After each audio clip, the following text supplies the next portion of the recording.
央行总裁杨金龙今日去到立法院质询，针对着立委讲到这第7波选择性信用管制，当时会当看到效果咧。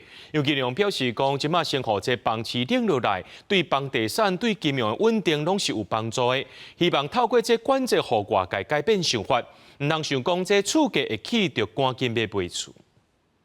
为避免资金过度流向不动产，央行之前推出第7摆信用管制，互房市交易量大大减少，也互市场叫做金融海啸。央行总裁杨金龙表示，前一年房市上过节，爱互房市冷落来，若无对房地产甲金融稳定拢无好。有哪些因素催化这个刺激房市泡沫化的可能性呢？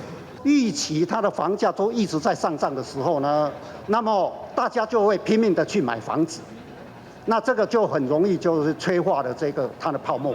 杨金龙强调，对信用管制措施被关压起轻轻放落，希望透过管制，互厝价起的有机心理会改变。伊阁表示，央行是不是要继续推信用管制，会考虑3项指标，包含厝价是不是修正、不动产放款集中度、加不动产贷款金额。目前上要的不动产集中度，因为目前各项房市指标数据差不多拢伫满水位，爱互水位降落来无简单，后续密切观察。如果半年后跟今嘛差不多不怎么样啊，你会不会？